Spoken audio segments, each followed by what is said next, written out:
Hello, I am Olympia D, 105.3 RNB, and today we would like to introduce you to Radio One's Community Mental Health Series. It's our initiative for mental and behavioral health in partnership with the Mecklenburg County Alcoholic Beverage and Control Board.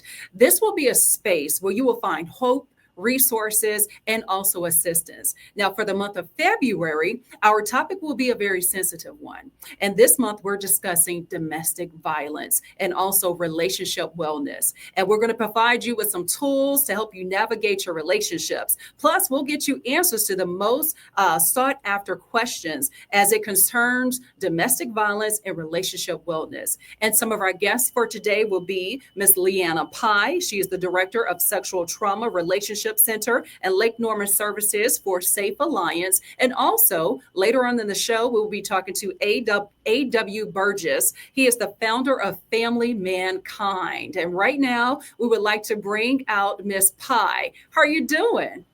Hi, Olympia. Thanks so much for having me. No doubt. And one of the things about domestic violence, it is a topic that most people kind of shy away from. And it's not a topic that's publicly talked about because of the shame factor. Can you tell us about Safe Alliance and how you guys are helping domestic violence victims? Yeah, absolutely. So, Safe Alliance is a nonprofit organization here in Mecklenburg County, and it's our mission to provide hope and healing to those impacted by domestic violence, sexual assault, and human trafficking. So, we provide emergency housing at our domestic violence shelter. We also provide legal assistance through our Victim Assistance Court program. We have counseling and advocacy, which is kind of like case management at our Sexual Trauma Resource Center and our Survivor Resource Center. We also operate the 24/7 Greater Charlotte Hope Line, where survivors can call in at any time. We're also proud to be the administrative lead of Charlotte Mecklenburg's first Family Justice Center, the Umbrella Center. And at Safe Alliance, we believe that everyone has the right to build a safe and violence-free life for themselves and for their families. Right. And you talk about building that safe environment. How prevalent is domestic violence and how does it impact many families? Yeah, it's definitely all too prevalent. And since it happens inside the home, we really don't hear about it as much, like you were saying. But 1 in 3 women will be impacted by domestic violence or sexual assault in their lifetime. And in 2024, Charlotte Mecklenburg Police Department reported to nearly 38,000 calls for service that was related to domestic violence. And that is a 2.5% increase as compared to their numbers in 2023. Safe Alliance specifically served over 8,000 clients last year, but we know that there are many, many more community members that are experiencing abuse and that could use support. Right. Now, when we talk about domestic violence, a lot of people think that it may only be physical, but there are different levels and there are different types of abuse. Can you explain those to us and give us some examples of that as well? Yeah, that's such a great question. Domestic violence doesn't always look the same, and each situation really does look a lot different. There are certain kind of patterns that you might see, though. So the abusive partner will try to establish or gain power and control through a lot of different methods and a lot of different ways. And it typically cycles and it'll escalate over time. So aside from the physical and sexual violence that we maybe automatically assume is part of domestic violence, there's a lot of different tactics. So isolation is a big one, creating a wedge between you and your friends and family. So you don't have a strong support system. They become the only person that you can lean on. There's a lot of control about who you see and where you go, and oftentimes like minimizing or denying your experience, like making light of the abuse. They might blame you or tell you that it's your fault, and they definitely use intimidation in a lot of ways. So maybe there's not a direct threat, but they might leave their gun on the table during an argument, or they might start hurting your pet or threatening any shared children. Also, a lot of times threatening to have custody taken away from you. So those are some of the other tactics, but emotional abuse is also really common. So that would include name calling, putting down, making you think that you're crazy, or making you feel guilty. really any of those things that are going to start to erode your feeling of self-confidence in yourself. And I would say financial and economic abuse is also a really, really powerful tool for power and control, and can often be the reason why someone stays in an abusive relationship, even once they realize that it's abusive. So that could be, preventing someone from getting or keeping a job. It could be making you ask for money or for like an allowance. But anything where you don't have free access to your family's resources would be considered that like financial or economic abuse. Mm-hmm. Now, sometimes when you're in the heat of the moment, you don't realize, hey, this is an abusive situation. Mm-hmm. Can you talk to us about some of those red flags that maybe you might experience when you first start dating someone that is like, that's a no-no? Can you talk to us about that? Yeah, absolutely. I mean, I would say at the start of new relationships, it's extremely hard to tell if someone will later become abusive. Abusers aren't really like wearing a name tag that says, I'm an abuser, I'm going to do this, right? And a lot of times, abusive people will appear like ideal partners at the beginning stages of an abusive relationship.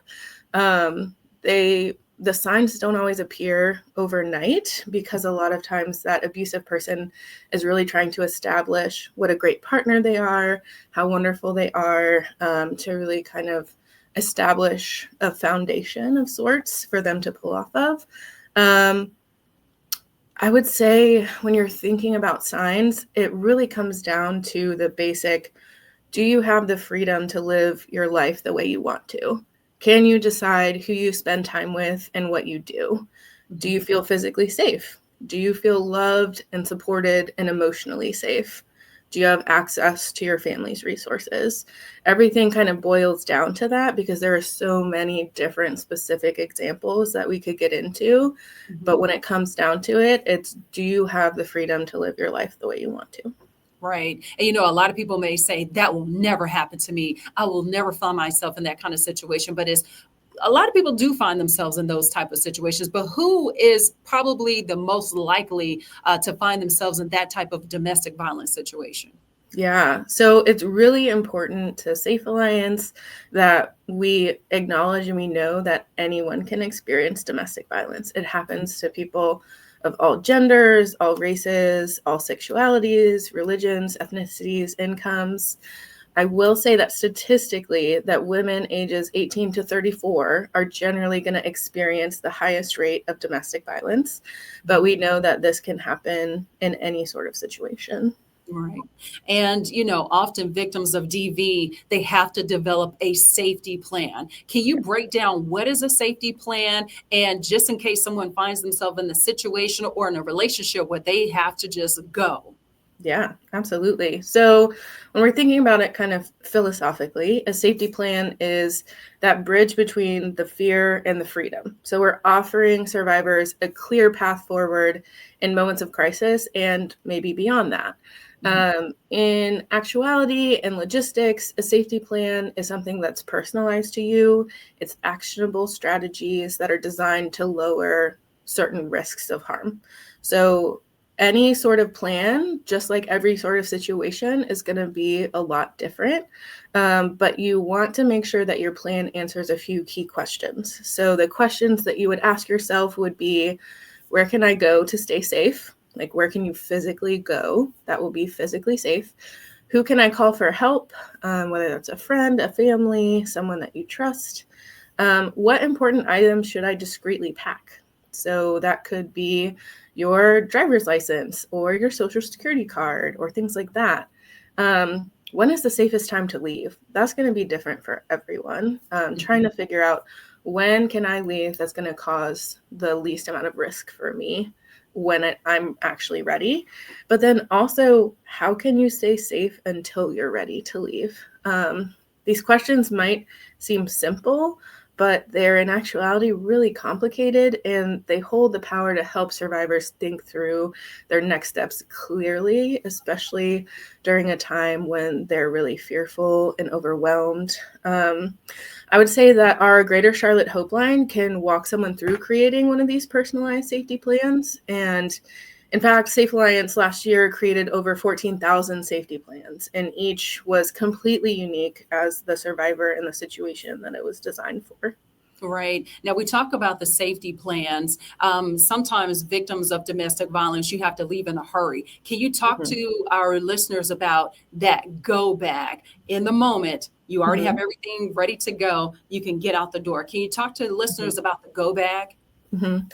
Generally, if you're going to make a go bag, my number one suggestion is to make sure you're keeping it in a place that's not going to cause suspicion, right? If you pack a go bag and your abusive partner sees that and thinks that that's unusual, that could be a way that you're actually putting yourself at greater risk. So make sure that you've found a place to put the go bag that, one, will always be accessible to you, but two, isn't necessarily going to put you in further harm if someone were to find it. Right. I would also say the things that you want to think about in your go bag are any legal documents, of course. So identification, driver's license, any of those important documents that you need if you're able to get those, any sort of money that you have, whether that's cash or cards, generally something that's not connected to the abuser. That'll be an independent source of income. And you kind of do also, I encourage people to think about what comfort items you want.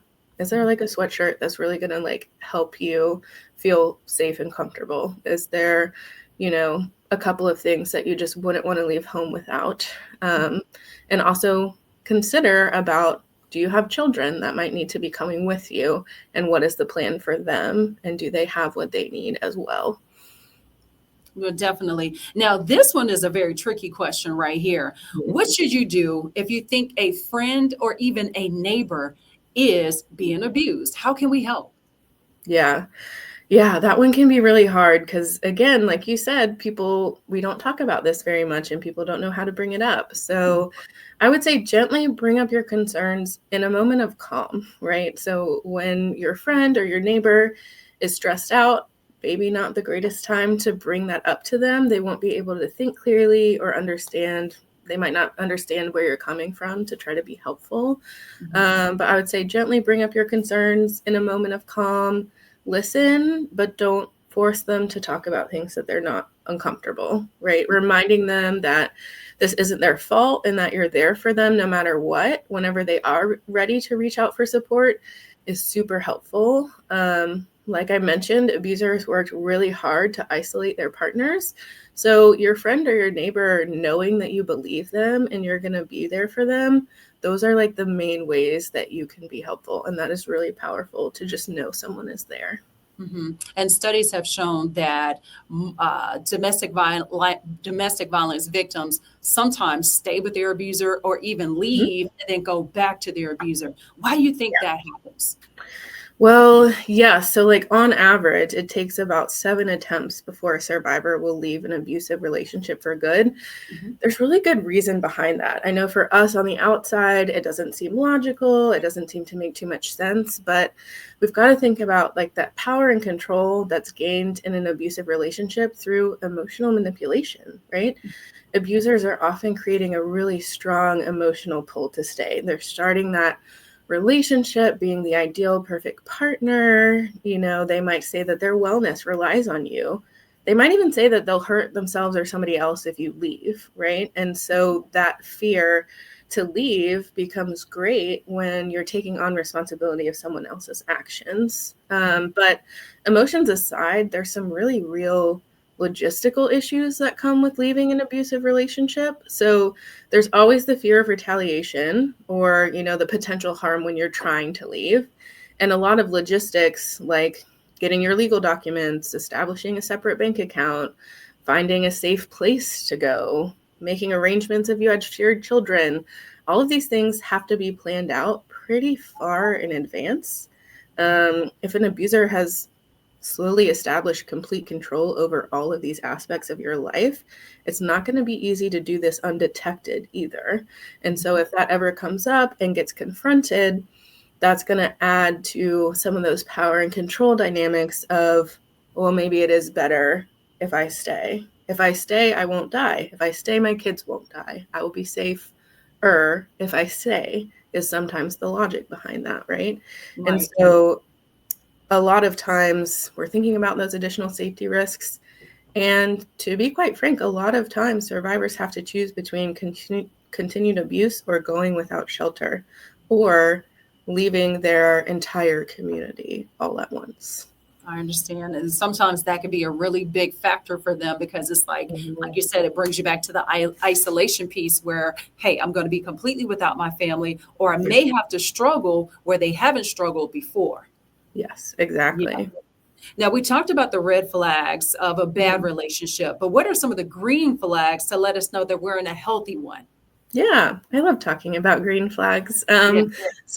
I would say communication is a really big green flag. You can talk about anything, even the tough stuff, and you know you're going to be heard, right? Not just about sharing, but respecting each other's thoughts and feelings. I think respect is another big one, right? Like you genuinely value each other for who you are. You don't have to change who you are in order to, be loved. You're free to be yourself. And that's what makes it so special when someone respects you for who you are.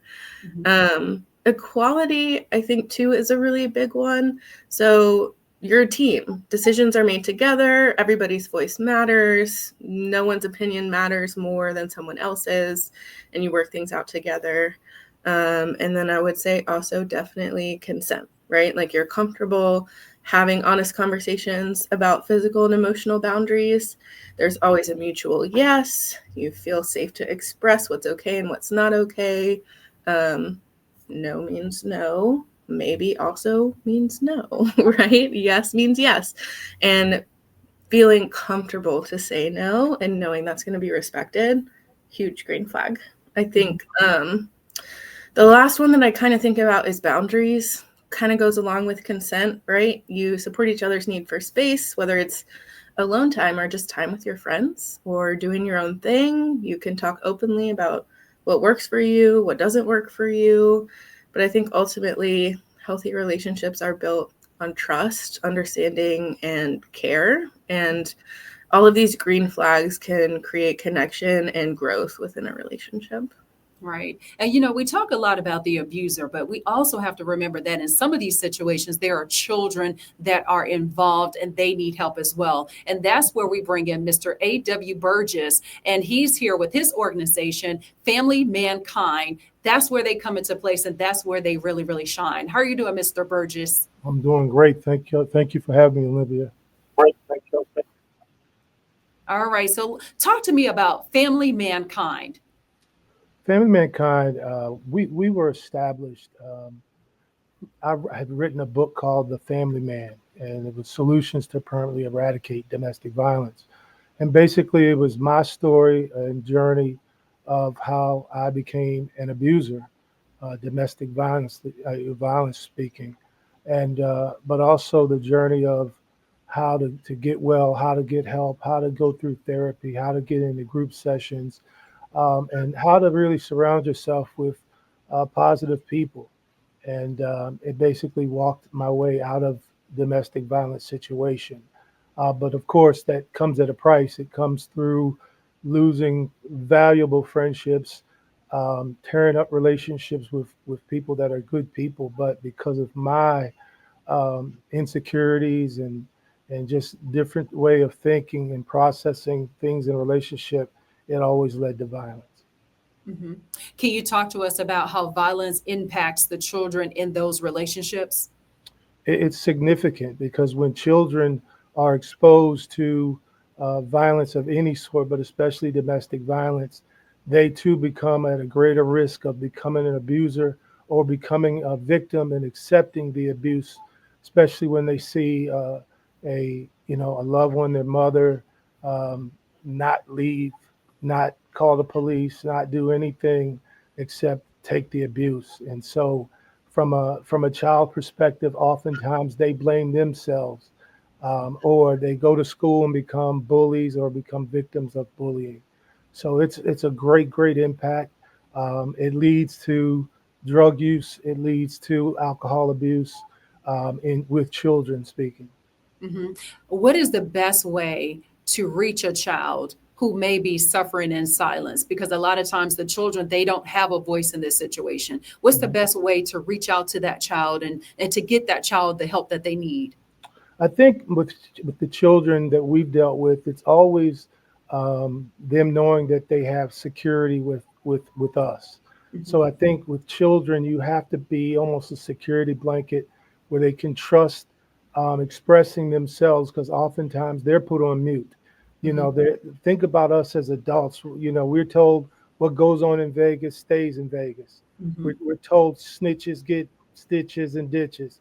So it's one of those things where we got to make sure that our children are free to express themselves regardless of what they see and hear from mom and dad. Right. And Mr. Burgess, you talked about breaking that cycle. How can you break the cycle of abuse so that it doesn't keep repeating over and over, generation to generation?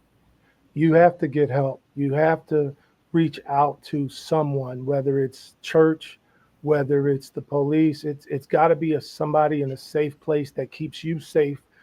Places like Safe Alliance exist for that very reason. Domestic violence is a very dangerous activity that people experience every day, and it's even, believe it or not, more dangerous for the people who are coming to help. So it's one of those situations where, you know, as y'all talked about the go bag, you've got to really have a strategy, an exit strategy, because it's one of those things. And I can speak about that personally because I know what my sentiments were when I was the aggressor, the abuser. You can really turn a bad situation into a tragedy. And so it's one of those scenarios where you have to have a security blanket with respect to family members and or friends or neighbors. You really have to have a safety plan. Right. Now, we were talking about, the go bag, and also sometimes the people that come to help sometimes are the ones that get hurt. What would be your solution? As I talked to Ms. Pai earlier, if you have a friend or if you have a neighbor that might be in a DV situation or that you think might be abused, what would be your advice as well? I think it's suggestions. I think it's letting folks know, hey, I don't know if this is what you're going through, but if you are, here's a recommendation. Because I think oftentimes people don't know what to do, or they, as Leanna effectively said, when you are tied into emotional abuse, or you got children, or you got financial abuse going on where you don't have an alternative, or you've got other family members that say, "Hey, don't bring that over here." Right. It's there's a reason why 1 in 7 women go back, and it's tied to those reasons. I mean, you fell in love with somebody, you give people. I mean, my girlfriend at the time, my wife, gave me benefit of the doubt so many times, and so the bottom line is that you have to have a game plan, a strategy, a safe strategy, because I'm a salesperson, so manipulation game is on a million with me. And I think that's what, most abusers, they don't look like abusers, they don't sound like abusers, but the manipulation, the emotional abuse is so real, that's why a lot of women choose to stay. But what sparked that change for you? What made you wake up one day and say, hey, this is something that I have to change?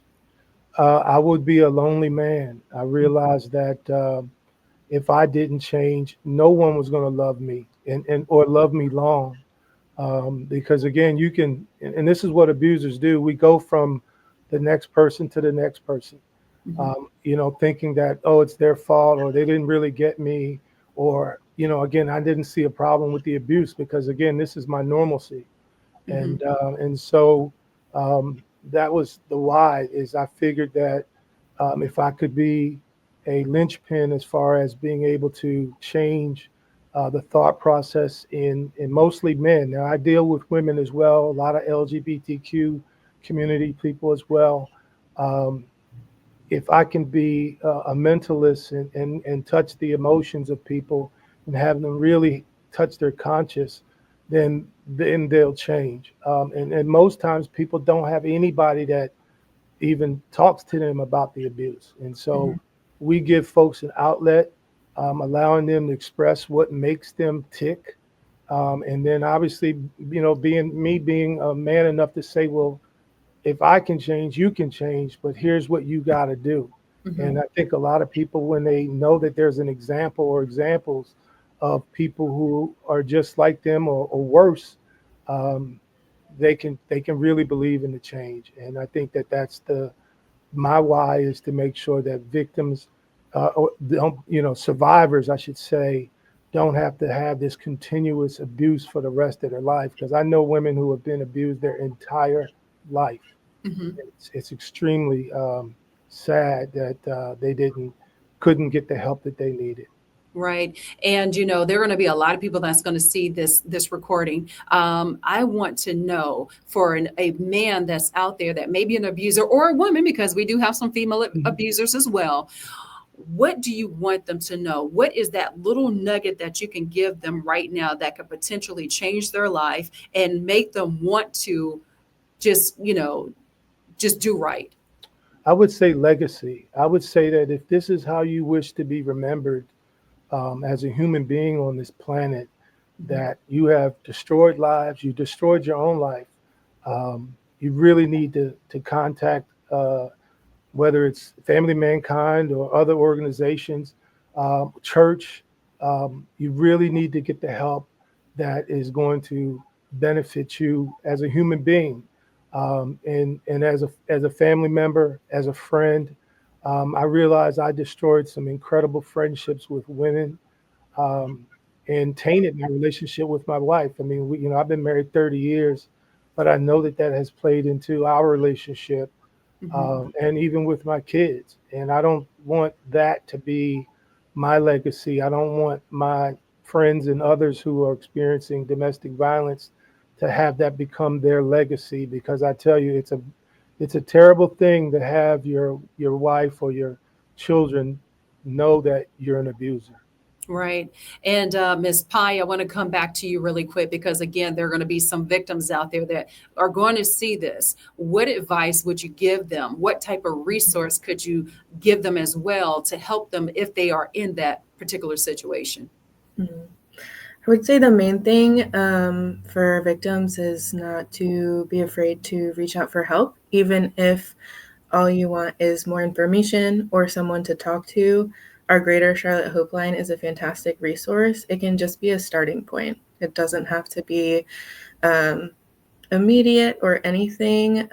It takes time, like we've been saying, to figure out how to move forward. And so you can call the Greater Charlotte Hope Line. It's 980-771-HOPE, which is 980-771-4673. That's Mhm. available 24/7 for you to call. And if it's a friend or a neighbor, I would say, like Mr. Burgess was saying, sometimes people don't even realize because they've grown up in this, right? And I don't think that anyone, in my experience anyways, no one has ever been offended by someone expressing that they care for them and they just want to look out for them and make sure that they're okay.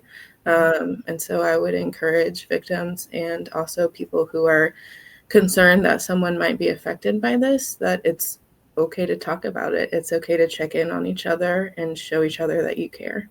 Awesome. You guys have given some very good information today. And I thank you guys for being so candid and also so open to share your story and to share your resources. And again, I think it's a great platform. Do you guys have any parting words, Mr. Burgess? I would say, to those families, individuals who are experiencing domestic violence, reach out, to us at Family Mankind, or reach out to Safe Alliance. There's no shame in getting help. There's no shame in, basically bowing down to what you can't beat. And I'll be the first to tell you, I just always used to tell my girlfriend, I'll change, but with no help, how do you change? And so, we're here, just like Safe Alliance. We're here to help. We're here to not judge people. Like I said, I've experienced it on both sides, and I want to make sure that people have outlets. You know, we help the survivors, we help the children, we help obviously the abusers, but we want to make sure that people know that there is organizations out there that truly do have their best interests, and that their mental wellness changes for the better. You know, your legacy is really riding on it. All right. And Ms. Pai, any parting words? Oh, Mr. Burgess said it so well, I think. It's just that there is no shame in reaching out for help. We all go through struggles. We all go through hard times. And I think this exact same sentiments apply. If there are plenty of organizations, Safe Alliance and Mr. Burgess' organization included, that are here to help without judgment, that are available and accessible and confidential. Definitely. All right. This concludes our community mental health series. I just want to say thank you to both of you for being here today. Thank you for having me. All Thank right. you so much. Definitely. And we will continue on with our initiative for mental and behavioral health in partnership with Mecklenburg County Alcoholic Beverage and Control Board. I am Olympia D, 105.3 R&B. Make sure you continue to follow us on Facebook, Instagram, and TikTok on all social media platforms. And again, thank you for joining us and have a good day. Indeed.